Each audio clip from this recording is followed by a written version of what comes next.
Peripheral venous cannulation, you make sure that you use ANTT for the procedure.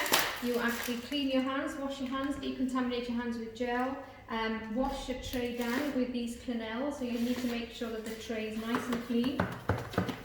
Clean this really well, and it's important to let it dry.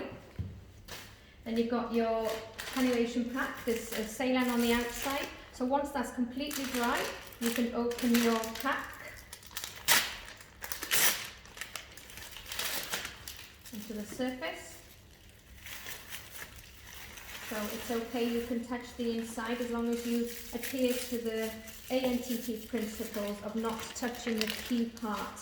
For example, you mustn't touch the end of the syringe, you mustn't touch the end of here, that's going to touch the skin. Okay, so we've got gloves and we've got a cannula. So whichever cannula you choose, the most important thing is what the flow rate is. So look at the back to see what the flow rate is. If you've got a patient that needs high volume of fluid, then you need to put a larger cannula in. For a smaller amount of fluids that they need to infuse, then a smaller cannula will do. A blue cannula, for example, can have over 2 litres of fluid going through it. So I've got my bionectar as well. So gloves. After you've washed your hands, you put your gloves on.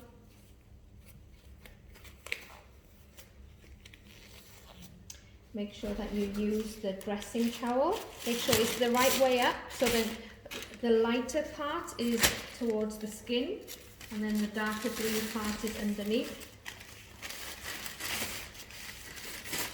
So you need to put your tourniquet on first to identify your vein. So there should be a nice, soft, bouncy vein. So tourniquet on. So don't go for the hard veins or thrombosed veins. So you identify your vein, soft, nice, soft and bouncy, then you can take your tourniquet off and now you're clean.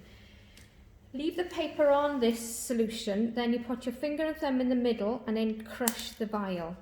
Then when you open it, make sure you don't touch this key part, which is here, don't touch that.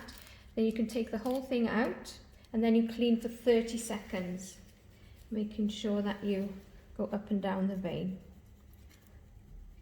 So 30 seconds is quite a bit of time, so just make sure that you're clean for that amount of time, thoroughly at the site. So once 30 seconds has come to an end, you then have to make sure that you put the glass in the sharp spin, and then you have to make sure that this dries, and you just visually check to make sure that it's dry. So whilst that's drying, I'm going to get my bin, throw any rubbish, and then what's quite handy is that you can prime your bionectar. So to protect the key parts, make sure you open it to the side that you're going to be actually flushing through. So open it this side, don't touch either side, because this side you're going to be flushing through and that side you're going to be actually attaching it to the cannula.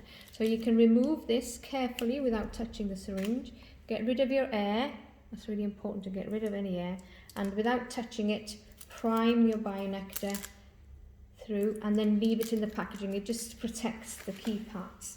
So now we're ready to cannulate. So I need my cannula. I'm going to go for this pink one because they need quite a lot of volume of fluid. So once that's dry, you mustn't dry it with any gauze or anything like that. You must air dry. For the purposes of this video, it might not be dry completely. So you would cannulate by popping your needle in through the skin. You'd get a nice flashback here now, and then once you get your flashback, you withdraw the needle slightly and advance your cannula all the way up to the hub. Then the tourniquet comes off. Then what's handy to do is stabilize this cannula by putting the strips from the dressing on either side. So once you've done that, you can flush. So take hold of your syringe. Now this is really important where to put your finger and thumb to prevent the blood from coming out this way. So depending on what size cannula you've got, it's going to be at a longer length here. A blue cannula and a yellow cannula are going to be quite short, but anything over that's going to be quite long. So estimate where your tip of your cannula is going to be, and either use a thumb or a few fingers if you're not sure where the tip will be. So you're pressing against the skin, making sure there's no blood coming out. Straighten the sharp skin, and then pop your syringe and binector on the end and give it a really good flush. If it's not flushing, then obviously you take it out and don't force any fluid in. So once you've flushed with the whole of the syringe, you then put your dressing on. So take the outside first, and then make sure that you put the dressing on this side of the hub, and then make sure that it's overlapping underneath.